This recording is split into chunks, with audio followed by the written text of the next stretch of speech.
السلام علیکم ورحمۃ اللہ وبرکاتہ۔ ڈیئر بردر اینڈ سسٹر، آج میں آپ سب کے سامنے ایک نئے اعتراض کے ساتھ حاضر ہوں۔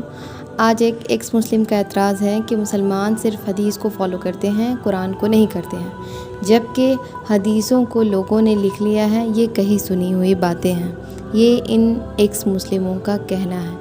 ان کے جانب سے ایسا اعتراض کیا جاتا ہے کہ ہم قرآن کو نہیں مانتے بلکہ ہم صرف حدیث کو فالو کرتے ہیں۔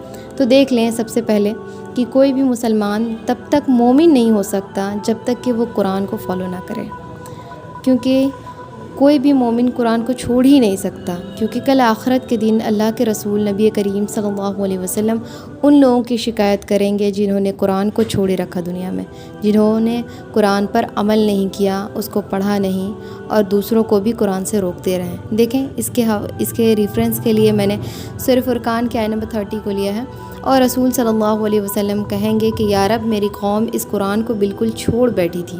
تو دیکھیں اس لیے کوئی بھی مومن ایسا نہیں ہو سکتا کہ جو قرآن کو نہیں پڑھے گا، کیونکہ وہ مومن ہی نہیں جب تک وہ قرآن کو نہ پڑھے، قرآن پر عمل نہ کرے۔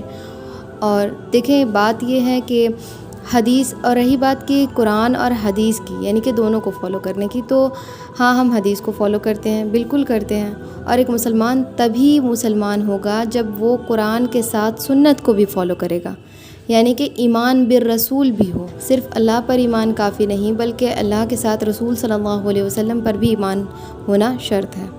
اور دیکھیں اکثر لوگ کیا کرتے ہیں کہ صرف قرآن کو فالو کرنے کی بات کرتے ہیں، تو جان لیں کہ رسول صلی اللہ علیہ وسلم پر ایمان نہیں ہوگا، ان کی سنتوں پر عمل نہیں ہوگا، تو ایک مسلمان مومن یا مسلمان ہو ہی نہیں سکتا۔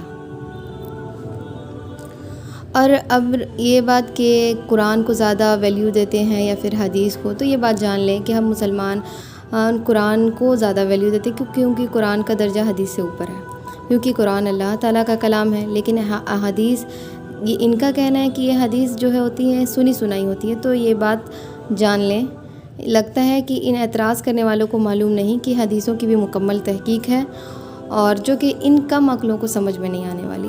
حدیث پر اعتراض کرنے والے آپ لوگ جان لیں کہ حدیث کے سند و متن کو دیکھا جاتا ہے، اس کے بعد یہ فیصلہ کیا جاتا ہے کہ اس حدیث کو مانا جائے گا، یعنی ایکسیپٹ کیا جائے گا یا نہیں۔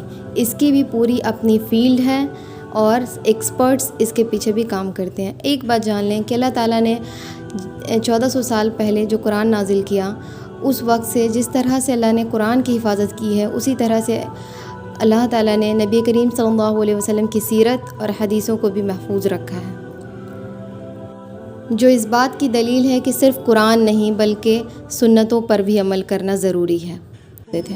اور یہ حدیثوں کے لکھنے والے ہم آپ جیسے لوگ نہیں تھے، بلکہ اس دور کے معزز صحابہ کرام کی جماعت تھی، جس کے اوپر محدثوں نے اسماء الرجال کے اوپر کتابیں بھی لکھی ہیں، جن میں ان راویوں کے اوپر جرح و تعدیل کا حکم موجود ہے، یعنی کہ ان کے ذریعہ بیان کیے گئے حدیثوں کو مانا جائے گا یا نہیں مانا جائے گا، تو وہ ساری ڈیٹیلز اس میں موجود ہیں۔